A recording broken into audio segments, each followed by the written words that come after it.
ठरलं तर मग महिपतचा जेलमधील थरार, साक्षीची आर्त हाक आणि प्रियाला भयंकर धमकी. नमस्कार मित्रांनो, ठरलं तर मग मालिकेच्या या भागात खूप मोठा ड्रामा घडला आहे, ज्यामुळे आगामी भागांमध्ये मोठे ट्विस्ट पाहायला मिळतील. चला पाहूया नेमकं काय घडलं.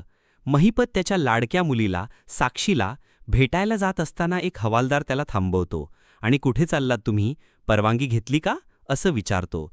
त्यावर महिपत त्याला उद्धटपणे म्हणतो, माझ्या लेकीला भेटायला मला कोणाच्या परवानगीची गरज नाहीये. तेवढ्यात दुसरा हवालदार येतो आणि पहिल्याला बाजूला सारून म्हणतो, अहो नारकर, असं काय करताय तुम्ही, जाऊ द्या त्यांना, तुम्हाला माहीत आहे का हे कोण आहेत. असं बोलून तो महिपतला साक्षीकडे जायला देतो. महिपत त्याला म्हणतो, अरे कोण आहे रे हा, याला नीट सांगून ठेव. यावरून जेलमध्ये सुद्धा महिपतचा किती दबदबा आहे हे स्पष्ट दिसतं. महिपत साक्षीच्या लॉकअपमध्ये येतो तेव्हा साक्षी त्याला बघून मिठी मारून रडू लागते. ती रडत रडत म्हणते, अण्णा, मला इथून बाहेर काढा. तुम्ही म्हणाला होता की मी इथे येणार नाही, तरी पण मी परत इथेच आले आहे. प्लीज मला इथून बाहेर काढा. ती पुढे म्हणते, अण्णा, दामिनी माझ्यासाठी पुढच्या कोर्टामध्ये अपील करणार आहे ना, सांगा ना. यावर महिपत तिला एक धक्कादायक बातमी देतो. तो म्हणतो, दामिनीने केस सोडली आहे. हे ऐकून साक्षी पूर्णपणे हादरून जाते आणि घाबरून विचारते, म्हणजे आता दामिनी माझ्यासाठी लढणार नाही का, म्हणजे मी इथे 14 वर्षे राहणार का अण्णा. साक्षीच्या दुःखावर प्रिया गालातल्या गालात हसताना महिपत बघतो.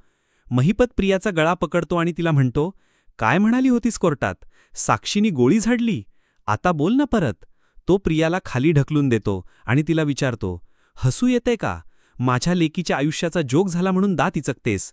तो तिला भयंकर धमकी देतो, तू तुरुंगात आहेस म्हणून जिवंत आहेस आणि सुरक्षित आहेस. एकदा का तू बाहेर आलीस की तुझं फुफ्फुस मी काढून घेणार आहे. महिपतच्या या धमकीने प्रिया खूप घाबरून जाते. दुसरीकडे रविराज एका वकिलाला फोन करतो आणि म्हणतो, मी तुम्हाला सर्व डॉक्युमेंट मेल केले आहेत.